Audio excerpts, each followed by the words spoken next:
We, the people of India, हम भारत के लोग, we, the people of India, We the people of India, having solemnly resolved to constitute India into a sovereign, socialist, secular democratic republic, गणराज्य बनाने के लिए and to secure to all its citizens, justice, social, economic and political, liberty of thought, expression, belief, faith and worship, equality of status and opportunity, and to promote fraternity, assuring the dignity of the individual and the unity and integrity of the nation.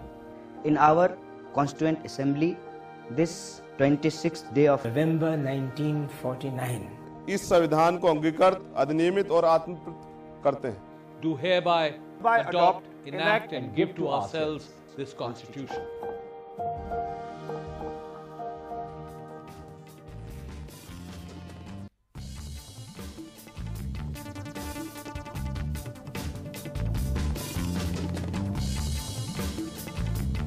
Hello and welcome to The Big Fight. I'm Nidhi Razdan. This weekend, the Indian Republic turns 70. Our constitution, which came into effect on the 26th of January, is a document on which the nation's values and foundation are based. Today, as people dissent and protest against the Citizenship Amendment Act, those values many believe are under threat. India is the world's largest democracy and it is something we are all proud of. It's a badge of honor that our leaders display when they travel abroad, including Prime Minister Modi, who talks about India's democratic values at every fora, at every occasion where he stands next to another world leader. But over the last few months, beginning with the government's actions in Kashmir to the Citizenship Act now, India's democratic credentials are being increasingly questioned.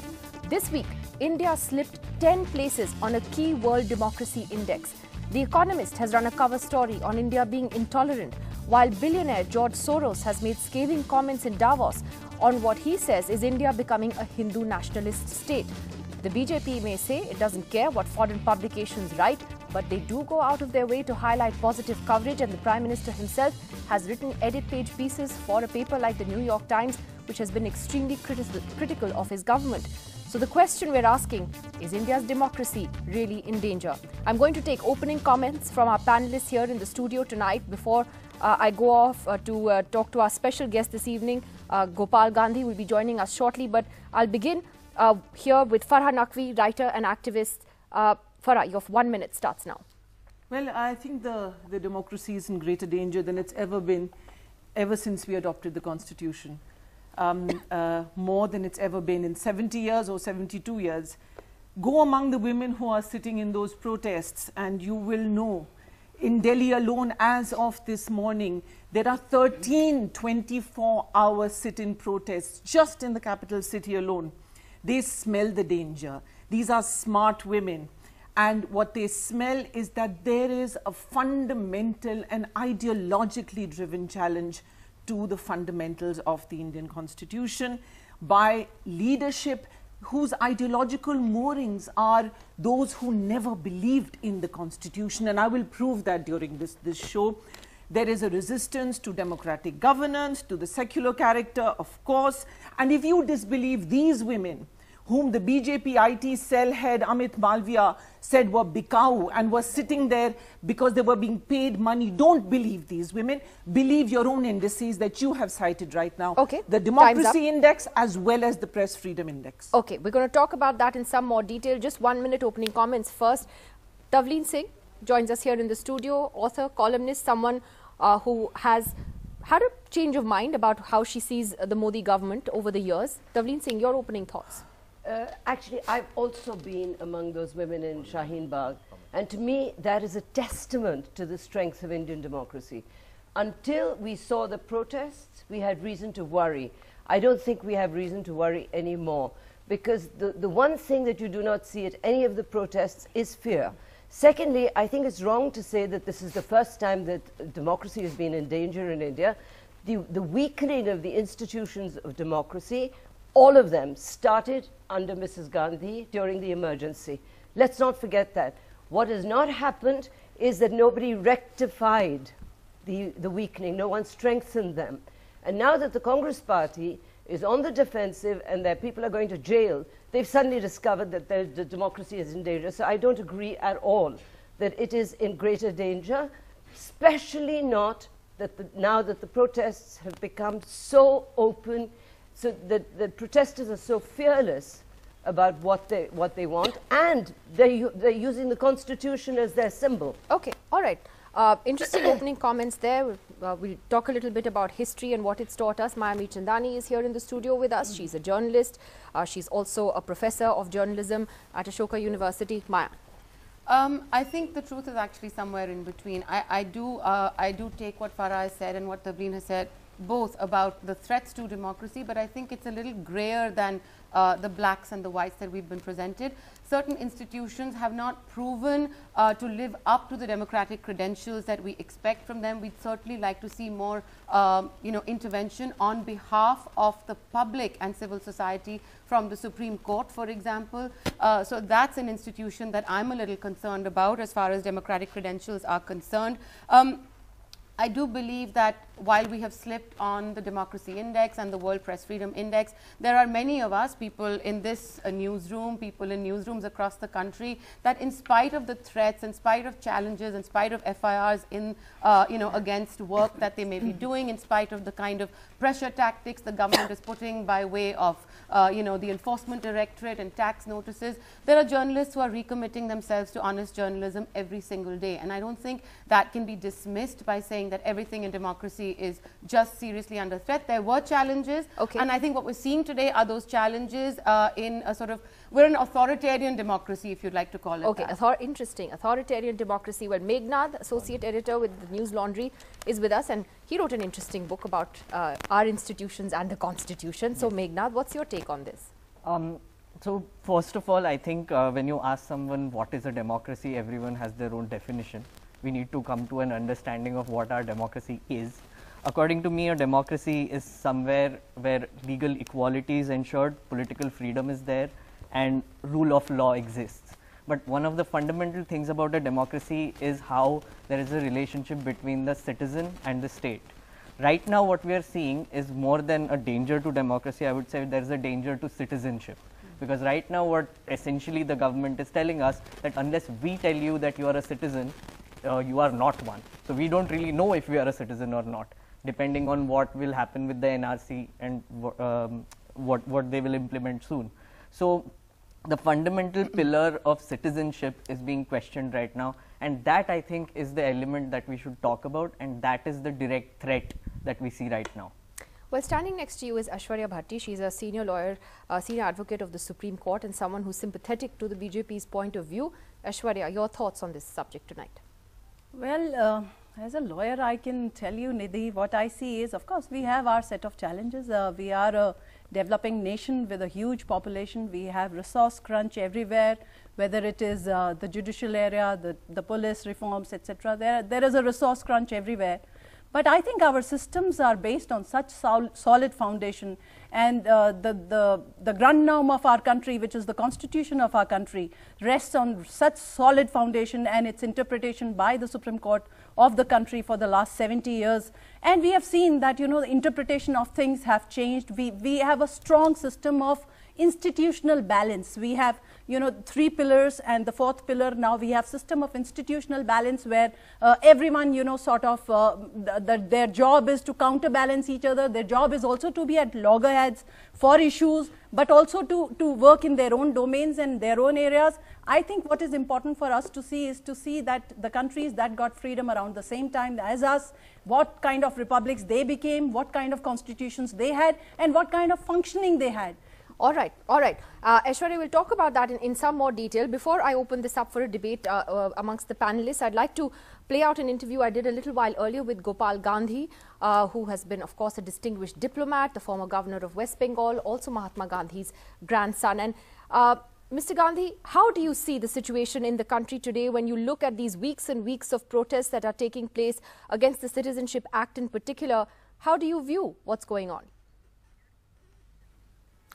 I would like to refer to the conjunction of 3 very important dates at this juncture.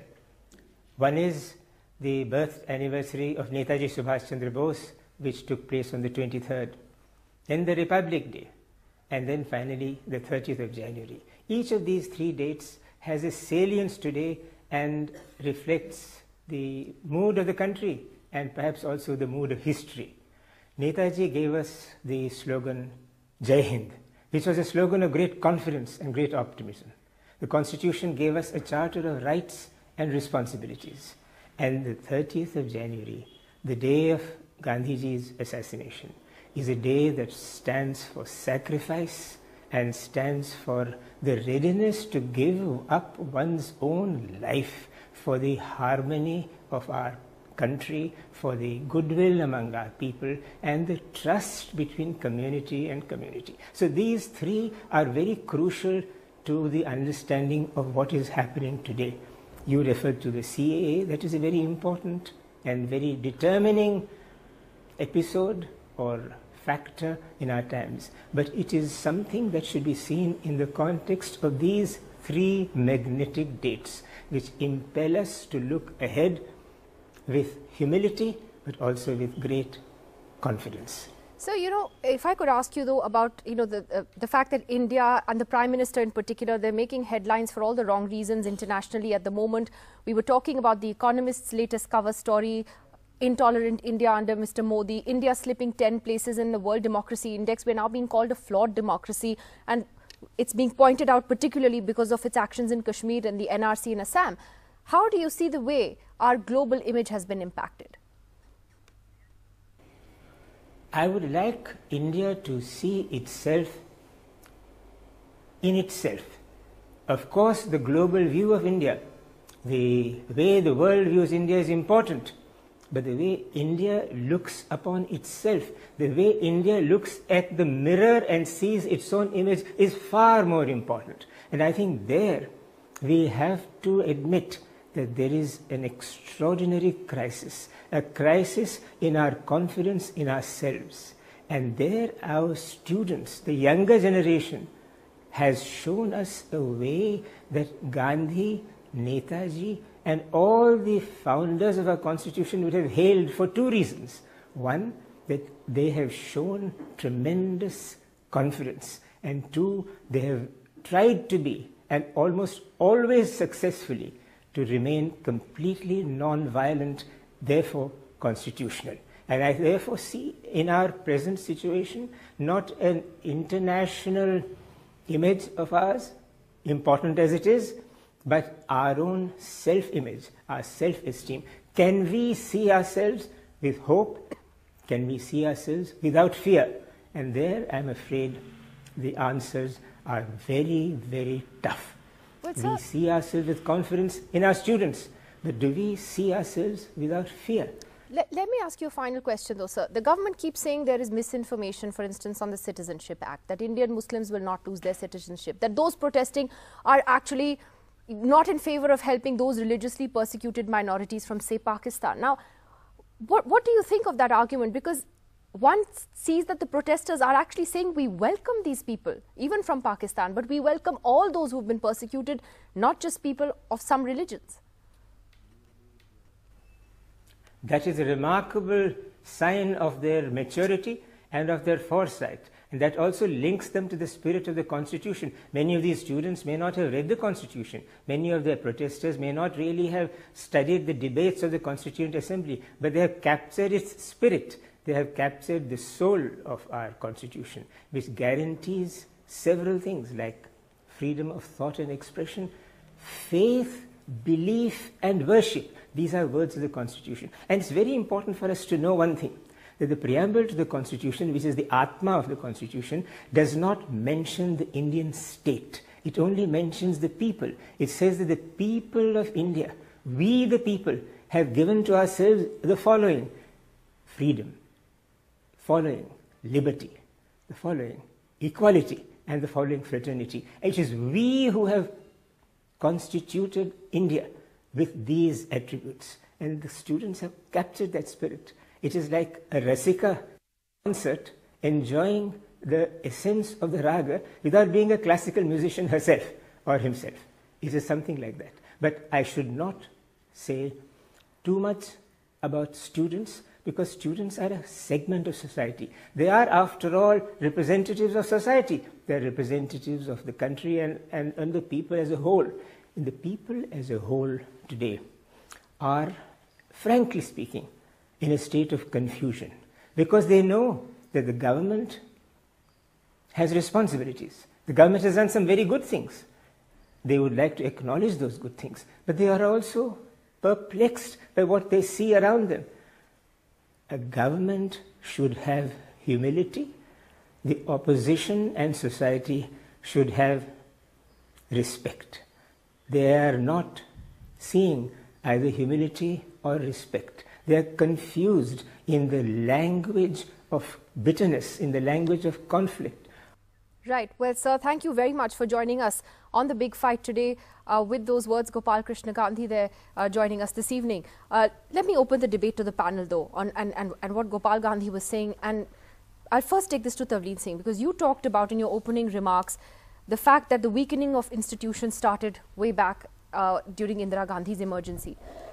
Among those who really fought back at that time were the people who are in government today, whose own leaders went to jail, including Mr. Vajpayee, who was Prime Minister.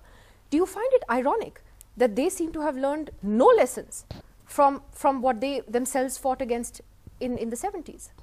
Politicians never do, right? Mr. Chidambaram has been in jail for 4 months, and I bet you anything that he's never ever going to do anything to improve conditions in that jail.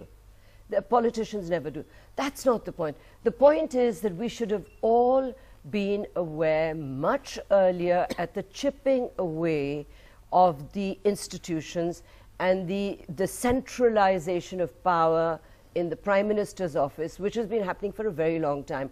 Maya calls it an authoritarian democracy. We've actually had a dictatorial democracy in the past, right? And basically after that, when the Janata Party came in, when these guys who are now in power, they did nothing to improve the strength of those institutions. And frankly, neither did the media. Do you know? So the media itself is weakened as an institution. The media, frankly, at the moment, this is one of the institutions that is under real attack now, under the Modi 2.0 or whatever, is the media. Because I myself, I don't want to go into the details of it,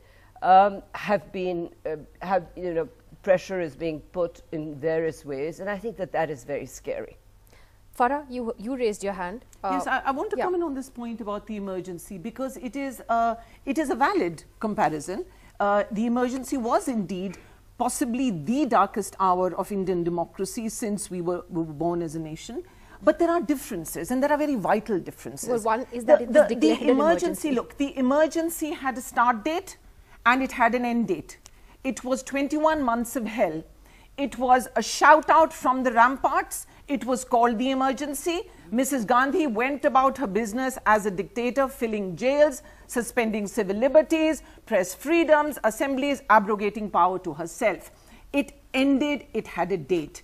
The kind of emergency that we are seeing now, and please understand, the protests you're seeing across India are a response to this slow gnawing away of the institutions that we have seen specifically under this government. You are seeing a rat-like gnawing away of every fundamental that we have held dear, and the role of the guardian of the Constitution is deeply worrying. What has the Supreme Court done on 370, on electoral bonds, for heaven's sake? We have an opaque system of funding of our great democracy. And the CAA, these matters, habeas corpus petitions on Kashmir are not heard. These are matters of a grave crisis. We talk about a separation of state. The judiciary saved us from Mrs. Gandhi's emergency. It did not. It undid. Yes, yes. And the one man who didn't was kicked out. In the Minerva Mills judgment in 90, it rolled back the damage that Indira Gandhi had done to that constitution. Today, you are not seeing anybody having faith in the judiciary. I am sorry. How can the Supreme Court say no CAA petitions will be heard by the high courts? We will benefit. Let it be close to the people. Why should all petitions only come here? Okay, because Aishwarya is standing with you and she practices in the Supreme Court. Yeah. Let's talk a bit about the Supreme Court, Aishwarya, because it is a fact, and there has been reams that has been written about it now for the last 6 months, that frankly, the Supreme Court has let the people of India down. Well, I must first correct one point, that it was during emergency that Supreme Court had its darkest hour. ADM Jabalpur's case was a case where 9 high courts in one voice. Then it corrected Let me itself. just say this, madam, I did not interrupt you. So 9 high courts in one voice had said that fundamental rights, which is the right to life, cannot be suspended during emergency, and the Supreme Court actually, overturned that judgment and said that no, fundamental rights can be suspended. And it was actually, that is why I was talking about the system of checks and balances, institutional balance. So when the judiciary failed, the parliament again stood up, and we had the 42nd Constitution Amendment, which said that right to life can never be suspended. So we will probably never have an emergency, but even if we do, right to life can never ever be suspended because there is an amendment in the Constitution. Now let's see. See, Supreme Court. Yes. No, sorry, just to follow up. Do you really think the Supreme Court has lived up to what it should be doing in the last 6 months? For instance, on the issue of people's civil liberties, habeas corpus petitions, they've given a new meaning to habeas corpus. No. It's not that produce the person in front of the court, which is what it means. You know that better than I do. Yeah. But it's, why don't you go see for yourself, look for the person, take permission, don't speak, come back, with all these conditions attached. No, is that what the Supreme Court of India should be doing? I think you are misunderstanding and misinterpreting the judgment of the Supreme Court on habeas corpus petitions. The Supreme Court did entertain habeas corpus petitions from Kashmir, J&K that were coming. Even the J&K High Court was entertaining habeas corpus petitions. But the averments that are made in the petitions have to be ascertained. They have to be. It has to be seen what is the truth and what is the fallacy of those contentions which are made there. It is not like Supreme Court has shut its doors to anything. And CAA petitions, Supreme Court saying that High Courts should not consider, is because it raises a constitutional... It took the Supreme Court 5.5 months to talk about the internet ban in Kashmir and the ban on communications. Isn't that a bit unprecedented, you think? Supreme Court has a fair share of backlog and delays which are there. Really? So this was not urgent. It is not. High Court was also hearing petitions, Nidhi. It was not like Supreme Court alone was hearing petitions, and it was a bunch of petitions, which whatever needed to be, wherever urgent orders needed to be passed. 5 months? On wherever urgent orders needed to be passed, urgent interim orders were passed. No, nothing was passed. No, you are wrong. I have attended most of those hearings. Which order? Can you point out the date? There were urgent interim orders which were passed on petitions on the basis of facts and contentions of individual about the specific issue of the communications ban. It took the Supreme Court more than 5 months to even pass what it did the other day, where also it stopped short of actually lifting the ban. So I'm just asking you that as somebody who I'm sure it's very difficult for you to practice in the Supreme Court and stand on television and criticize it. So I'm not going to put you in the spot. On that. It doesn't matter. Add a point about the very honourable Supreme Court is that it actually said that it will not hear CAA petitions until, quote, the violence stops. This was violence by Delhi police on disarmed students, unarmed students of the Jamia Millia Islamia University. That was the first attack on AMU students. And the Supreme Court, the Honourable Supreme Court, said the violence must stop being perpetrated by India's police force, for heaven's sake. Is that sound like justice to you? Okay, one second. I want to get Maya into this, because I think the reason why we're talking about the Supreme Court first is because all of us have a lot of faith in the country's top court. There have been incredible judgments that it has given that has upheld our faith in the judiciary. So therefore, when we see that they haven't exactly acted with great speed on basic issues of civil liberties, it's a big disappointment. And how much of a factor is that in the way we're seeing things play out in the last Nidhi, few months? I opened my remarks by saying that I wish that the Supreme Court had been more proactive. Before the May 2019 elections, I had written an essay called Democracy in the Face of Majoritarianism. And in that, I had actually said that in the face of a majoritarian threat, which is what I call it, the Supreme Court had sort of acted in the interest of the individual. We saw the Hadia case, we saw the protection of rights in that, we saw the adjudication on privacy, we saw the 377 verdict, and there was a reason to say that, all right, the Supreme Court is upholding rule of law, it's upholding civil liberties, it is placing the individual and the public at the center of its debate. Something has gone horribly wrong in the last 6 months. I don't agree with Tavleen that, you know, where was everybody not paying attention when the institutions were being eroded slowly. I think there were lots of people who have paid lots of attention to the erosion of institutions, and those people today are still called urban Naxals and part of the Tukre gang and whatever labels, you know, left liberals, anti-national, secular, throw any label you want to that's coming their way. But it's the same lot of people who were questioning the erosion of institutions in 2009 and 10 and 11. It's the same lot of people who are questioning the erosion of institutions even today. So I don't think that you haven't seen that questioning. I just think that the fact of the matter is that there was a sort of placement of some sort of hope in the judicial system to correct some of the extreme steps that the political class was taking, and that, as you rightly point out, whether it's the internet ban in Jammu and Kashmir, whether it is the absurd political detentions that we've seen for 6 months without cause in the state of 3 former chief ministers, whether it's the kind of cases that are slapped on journalists trying to do their job, we're seeing that whether it's the Supreme Court or the lower courts, they don't want to listen to these verdicts. I mean, why did we all celebrate you know, Kamini Lau in 30 Hazari when she upheld Chandrasekhar Azad's right to go to Jama Masjid and you know, speak from there. And then gave an order which was and then completely absurd. Yeah, exactly. No, but then she pulled back her order. I know, but I mean, you know, some of the things that you know, just Tavleen wants to clarify that. I just want to come in to say what Maya has said. You know, because that I just want the point about. You can't talk all the time. Okay, let's clarify just one point. It's about you know, the hope, and I was on the street with people, and that judgment. It was as if कुछ अजूबा हो गया है हिंदुस्तान में. That I'm just trying to express that mood. For someone to tell us that we have the right to protest in a democracy, which itself is ironic. You misunderstood what I'm saying. Because he was given bail, you know.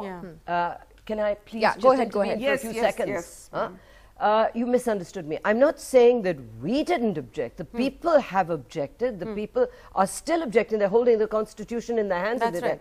But when you want the institutions of democracy to be strengthened, it is in the hands of the politicians to do this. The politicians who went to jail, came out, did nothing. Did nothing.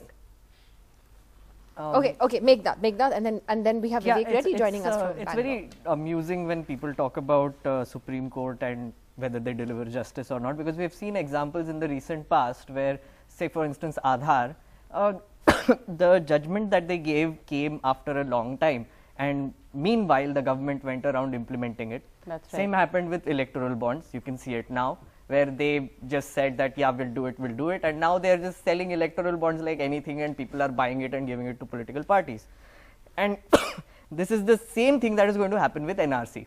What will happen is, and CAA, it has been challenged. The Supreme Court will now say, let's bring a constitution bench. It will be delayed until the bench is assembled, and meanwhile the government will go about implementing it. And then after the order comes, they'll be like, oh, now basically it's done, so we can't really undo and it. We must remember it was the Supreme Court who ordered the NRC in Assam. That's correct. Yeah, exactly. And oversaw its shoddy handling.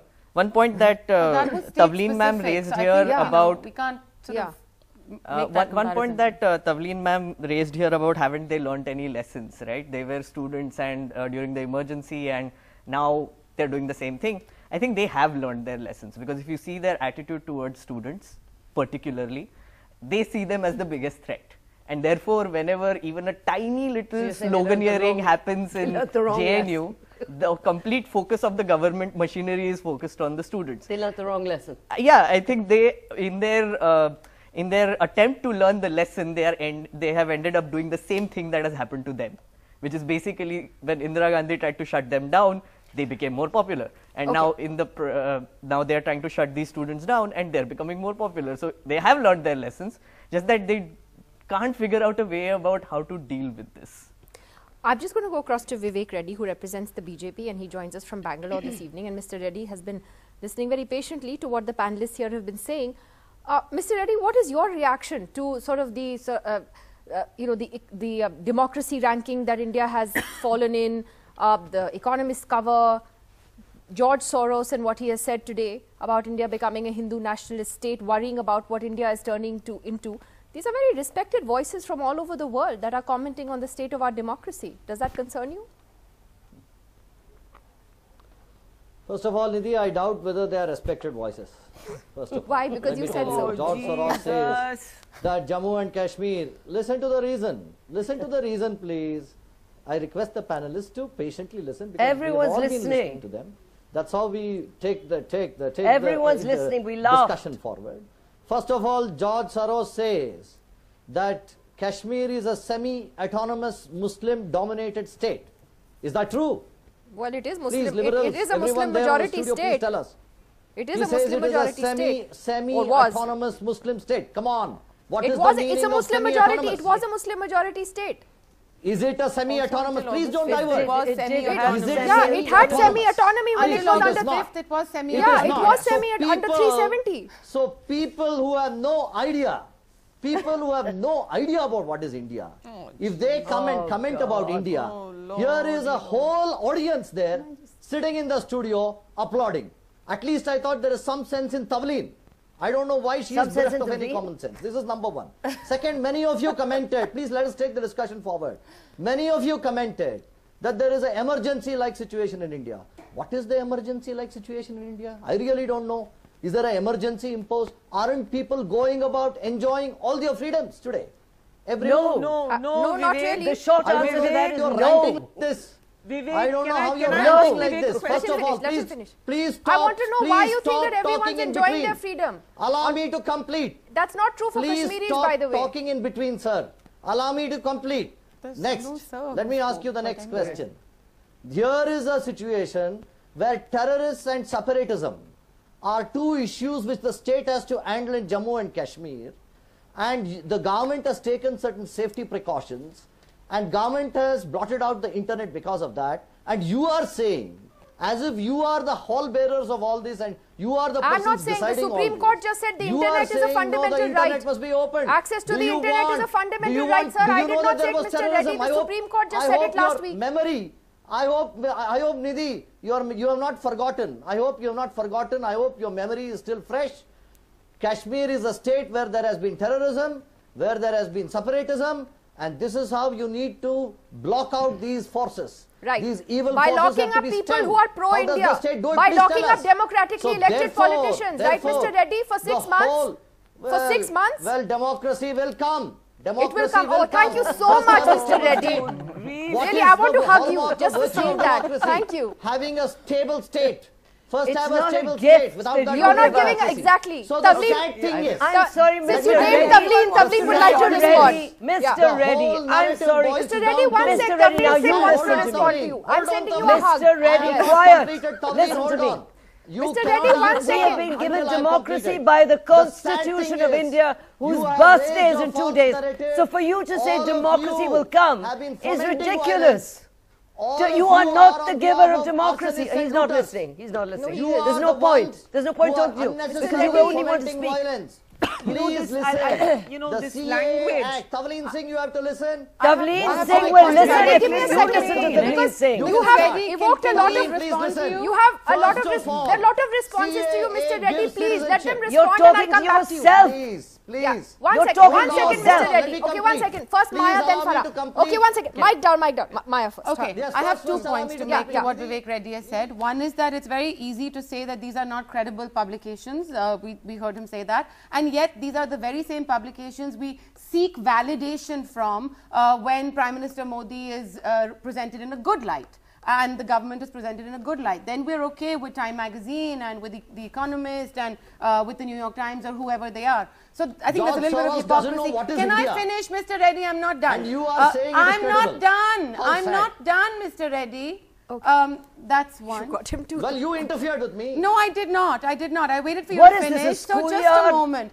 Just a moment. And the second thing is, yes, he's right. There has been a terrorism and a separatism problem in the former semi-autonomous region of Kashmir. But just because India has dealt with the terrorism problem there. Can we also understand that terrorism is ideologically driven violence by non-state actors against the state? Yes, the state has a monopoly over violence, it has a monopoly over weapons, but that doesn't mean that we're not seeing a kind of radicalization amongst the majority. We turn away at acts of violence. Are you telling me that, you know, cow lynching squads that are going out into Mewat and rural Uttar Pradesh are not instilling terror in the public? What is terror? I feel terror. I don't have to be dealing with the Hizbul Mujahideen in Delhi to feel terror. What is he talking about? Not enter into a How is it okay to have one kind of terrorism be, you know, replaced by something else which is also violent and extremist? Okay, that's a good point. Ideologically driven. Okay, that's a good point that Maya's made. Mr. Reddy, one second, because the three of them want to come in. You guys have a hatred towards Hindus. No, one second. Nobody has a hatred towards Reddy. It's not personal, please. No, not him. Vivek, it's not personal at all. No, but you said specific things. Words, we have seen all this. You said specific We have seen enough of this. I'm this just is how you come forward. some of the points you made, Mr. Vivek, मेरे भाई एक minute सुन लो. आपने कहा, you said that there is no stated emergency. My point exactly. You see, it's not stated. There is no stated people are free to do what they want. I want to ask you about the 22 people who have been murdered in the state of Uttar Pradesh being run by your government only for protesting against a law that they felt was against the spirit of our constitution. Can I just come in? Okay. Are you telling me there is no fear?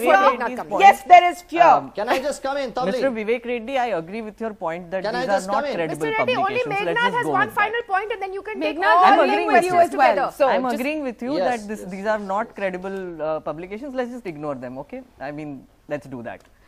But then, you know what we need to do is we need to have our own rankings, I guess, where we judge democracy of other countries, right?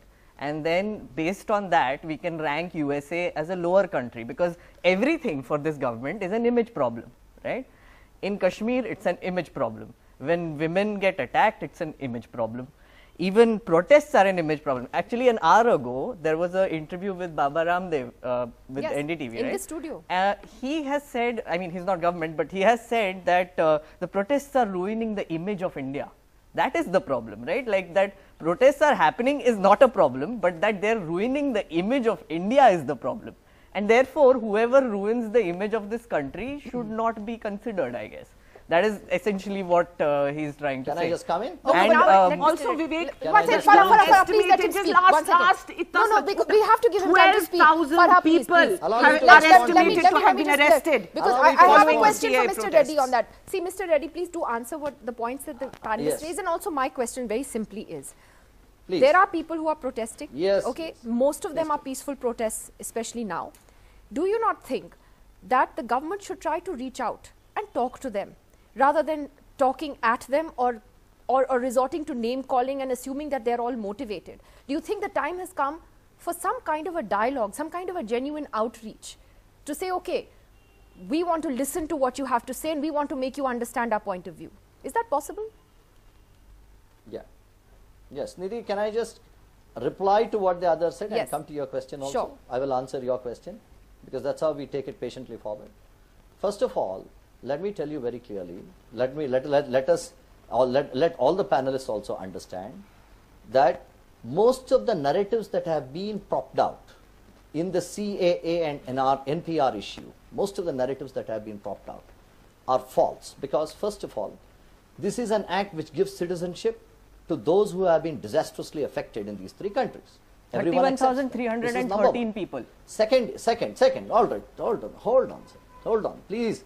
I request, please don't, come in between. Second, the second issue that you have raised is NPR. Well, illegal immigrants in our country, I don't think they have a right to stay back in this country. I think they have a place in their country. That has been the refugee policy of India as of now. It is backed by the people of India having voted such a thing into law. Many of you may disagree. Many of you may feel, look here, no, we must hold on to these refugees. But you go to other nations in the world, they have all rejected refugees outright. Some have accepted. Well, India's policy has been in consonance with various nations of the world. This is number one. What is wrong with it? That is the decision of the parliament. That is the law of the country. This is number one.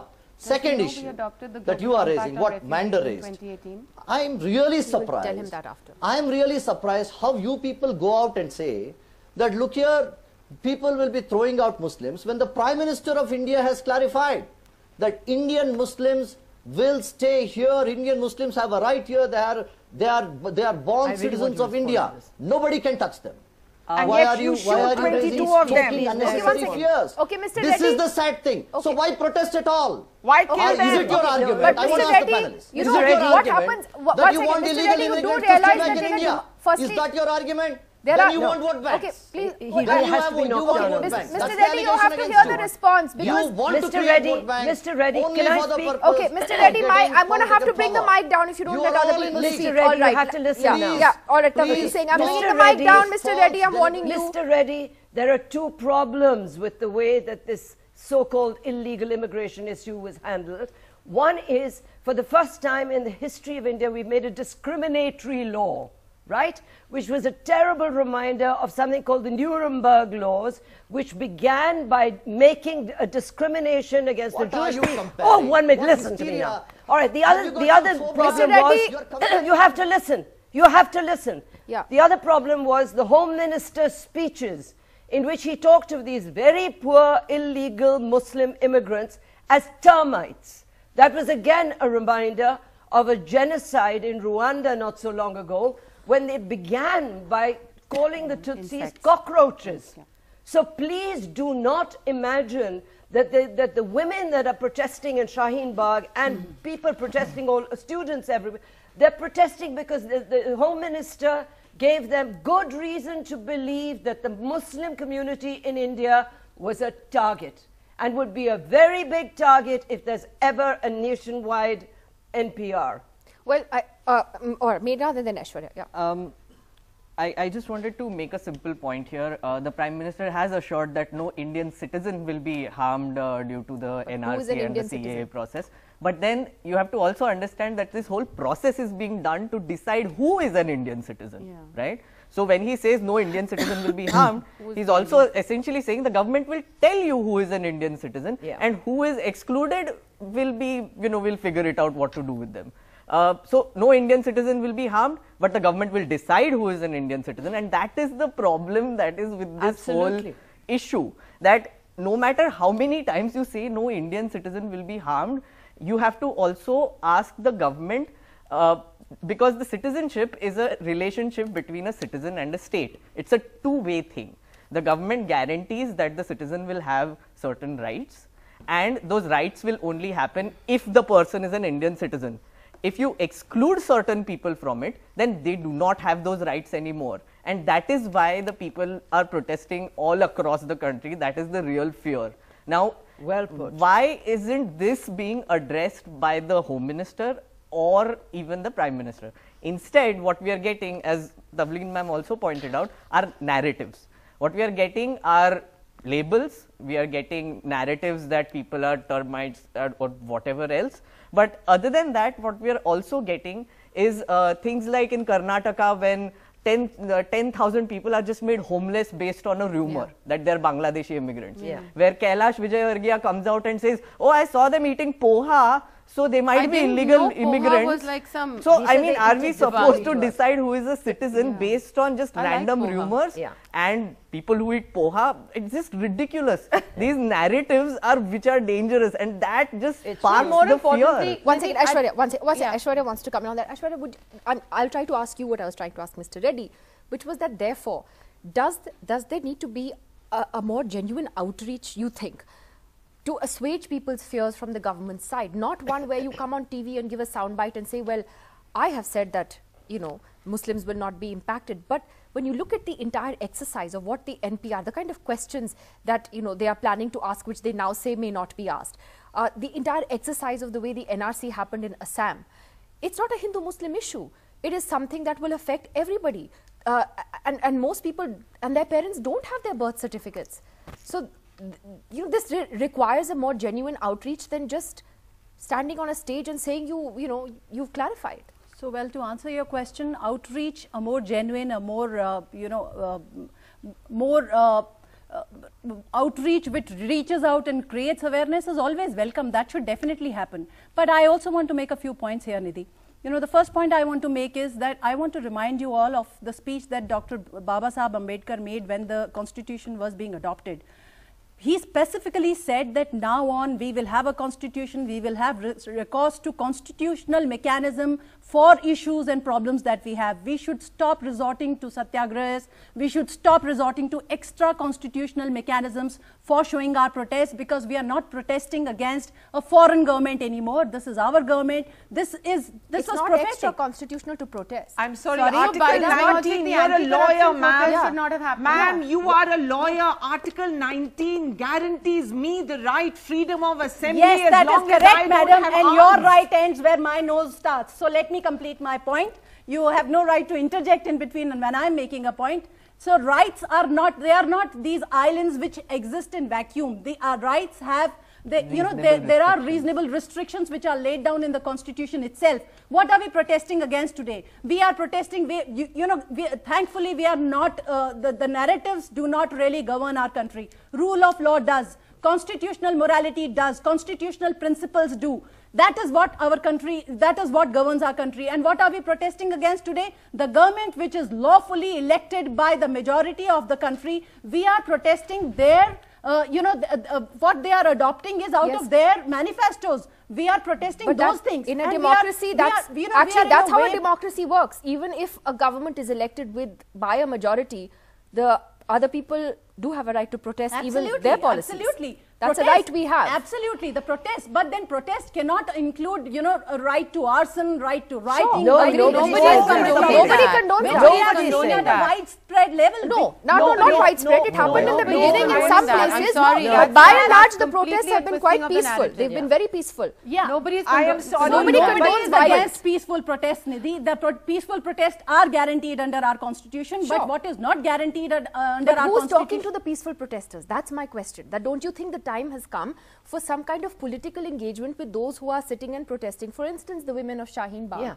What stops a minister from going and visiting them? And as Maya rightly pointed out, when Anna Hazare's anti-corruption movement was at its peak, I mean, that too was a protest against the corruption of the UP. There is one more thing about NRC. NRC that we saw in Assam was mandated by the Supreme Court. That was a judgment that happened almost 5 years back, and that happened. One more thing we should know. NRC was something that was meant to be every decade. It just happened once in our country, across the country. It was in the 1950s. If we have forgotten and not done it for the last 70 years or 60 years, then of course we still need to identify who are the citizens who are here, as people who are asylum seekers, who are here on a visa, who are here as illegal immigrants. That is the data that the country needs to know. Every country needs to know. Okay, I have just 30 seconds. Farhan Naqvi, quickly, you get the last word.